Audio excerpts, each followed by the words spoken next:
अब देखो अगला क्वेश्चन समझने की कोशिश करते हैं। ठीक है, देखो पिछले बार जो था हमने पढ़ाया था, केवल एक एरिया, एक कर्व दिया जाता था, उसका एरिया निकालना होता था, केवल एक इक्वेशन दी जाती थी। ठीक है, यहाँ पर बोला जाएगा दो कर्व या दो वक्र एक दूसरे को प्रतिच्छेदित करेंगे, मतलब एक दूसरे को इंटरसेक्ट कहीं ना कहीं काट रहे होंगे। जरूरी नहीं दो वक्र हों, क्या पता है एक वक्र हो और एक सीधी रेखा हो, सरल रेखा, स्ट्रेट लाइन, कुछ भी हो सकता है। किसी भी तरीके से कम दो समीकरण एक दूसरे को, दो इक्वेशन एक दूसरे को क्या कर रहे होंगे, इंटरसेक्ट या प्रतिच्छेदित कर रहे होंगे। तब हम एरिया निकालेंगे। कैसे निकालेंगे, हम क्या करेंगे, पहले वाले समीकरण से y1 की वैल्यू निकाल लेंगे। y मतलब दूसरे वाले समीकरण की जो y की वैल्यू आएगी उसे y2 बोल देंगे। पहले वाले की y की वैल्यू को y1 और दूसरे वाली की y2।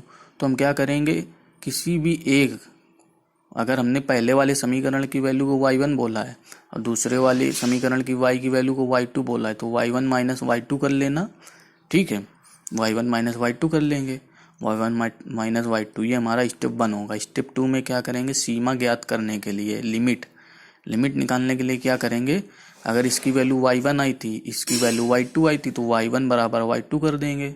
तो यहाँ पर हमें लिमिट किस में मिलेगी, देखो फंक्शन किस में जा रहा है, y में जा रहा है ना फंक्शन, तो लिमिट x में ही होगी। कुछ x1 और x2 की वैल्यू मिलेगी, मतलब x में लिमिट मिलेगी, इतना याद रखना। तो क्षेत्रफल ज्ञात करने के लिए क्या करोगे, area lower limit upper limit y1 minus y2 into D x, ये बेसिक फार्मूला होता है। अगर ये आप 3 बेसिक स्टेप शुरू से स्टेप बाय स्टेप चलें तो आपको क्वेश्चन में कभी भी कोई कंफ्यूजन नहीं होगा, ना ही आप भ्रमित होंगे। अब देखो इसको एक क्वेश्चन के जरिए समझने की कोशिश करते हैं।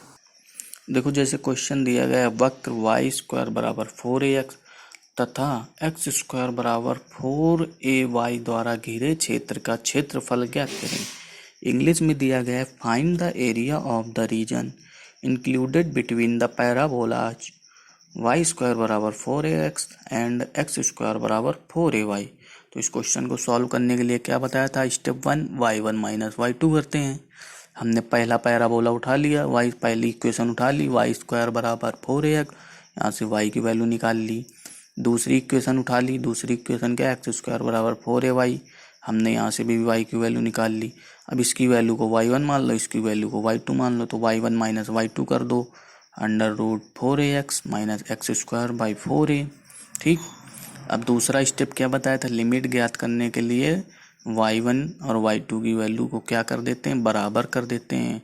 जब y1 और y2 की वैल्यू को बराबर करोगे दोनों पक्षों का क्या करा दोगे, वर्ग करा दोगे। दोनों पक्षों का वर्ग करा दिया, वर्ग कराने के बाद इससे पक्षांतर कर दोगे, तो x की power 4 minus 64 a cube, x बराबर 0 आ जाएगा। यहाँ से x कॉमन ले लिया, तो x cube minus 64 a cube बराबर 0। यहाँ पर देखो x की एक वैल्यू 0 के बराबर हो गई और इस पूरे की वैल्यू 0 के बराबर हो गई। जब इसे सॉल्व करोगे तो x की वैल्यू एक क्या आ जाएगी, 4a आ जाएगी। ठीक है, x की वैल्यू 4a आ गई। ठीक है, x1 तो यहाँ पर हम एक को x1 मान लेंगे, एक को x2 मान लेंगे, तो x1 बराबर 0, x2 बराबर 4a आ गया। एरिया क्या हो जाएगा, एरिया बराबर इंटीग्रेशन x1 टू x2। देखो यही पोर्शन है, इस पोर्शन का एरिया केवल निकालना है, इस पोर्शन का, क्योंकि ये वाला तुम्हारा परवलय क्या था, एक्स स्क्वायर बराबर 4ay, और ये वाला परवलय क्या था, वाई स्क्वायर बराबर 4ax। ठीक है, तो क्या हुआ, ये तुम्हारा क्या हो गया, इस पोर्शन का एरिया ज्ञात करना था। अब आप ग्राफ बनाए या ना बनाए उससे कोई मैटर नहीं करता है, लेकिन आपको अगर ये प्रोसेस पता था तो आपको ग्राफ बनाने की ज़रूरत ही नहीं थी। y1 माइनस y2 कर दिया, ठीक है, और लिमिट क्या, 0 से 4a गई थी, 0 से 4a लगा दिया। इसे आप सॉल्व करेंगे जब इंटीग्रेशन के जरिए थे तो ये आंसर आएगा। हमेशा याद रखना, जब हमने कहा था एरिया होता है तो यहाँ पर वर्ग इकाई लिखना, और इंग्लिश में लिखते हैं तो स्क्वायर यूनिट लिख देना।